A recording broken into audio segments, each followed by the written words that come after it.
Écoutez bien, mes amis, bien avant que le lion ne soit roi, le peuple des animaux vivait sous la loi d'un autre.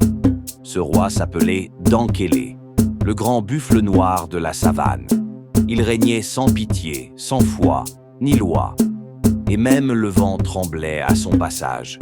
Dankélé était fort, Dankélé était craint. Devant lui, personne n'osait parler. À cette époque, il n'y avait qu'une seule rivière, une seule source d'eau pour tous les animaux. Mais nul ne pouvait boire avant le roi. Dankélé arrivait le premier, buvait, se roulait dans la boue et souillait l'eau que les autres devaient boire après lui. C'était injuste, mais c'était la loi du plus fort. Ce jour-là, la lionne venait de donner naissance à un lionceau. L'enfant pleurait de soif. Le soleil brûlait fort et la mère, désespérée, décida de lui donner un peu d'eau, avant même que Dankélé n'arrive. Elle but une gorgée et en donna une autre à son petit.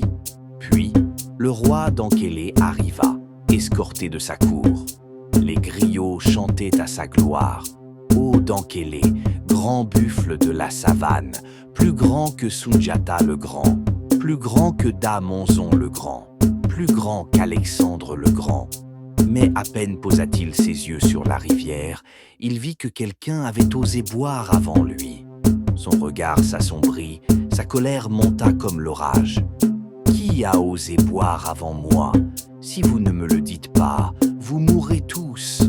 Tous les animaux tremblaient. Chacun avait vu la lionne donner à boire à son petit, mais personne n'osait parler. Alors l'hyène, peureuse et rusée, cria « Ce n'est pas moi, c'est la lionne !» Dankélé rugit, bondit, et d'un coup de ses pattes puissantes, il écrasa la lionne. La savane se tut. Le lionceau, terrifié, s'enfuit. Les années passèrent. Le lionceau grandit, devint un grand lion, au rugissement profond comme le tonnerre. Un matin, il sortit de la brousse et dit d'une voix ferme « Bufflé, où est ma mère ?» Dankélé, surpris, bafouilla « Ta mère, la lionne ?» Un conseiller murmura à son oreille « C'est la lionne que tu as tuée, Majesté ?» Dankélé répondit « Ce n'est pas moi, c'est la loi.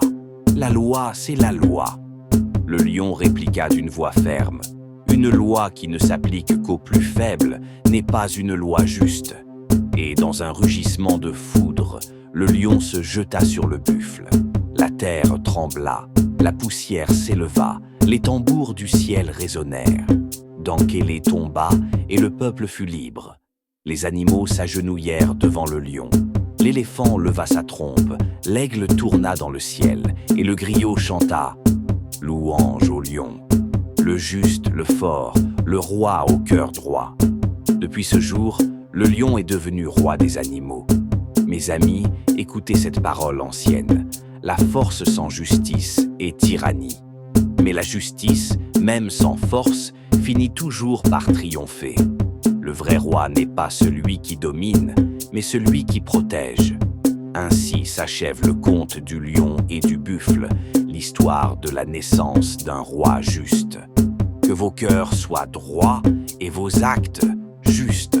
Abonnez-vous pour plus de contenu. Jusqu'à là, je vous dis à très bientôt pour des nouvelles histoires et contes.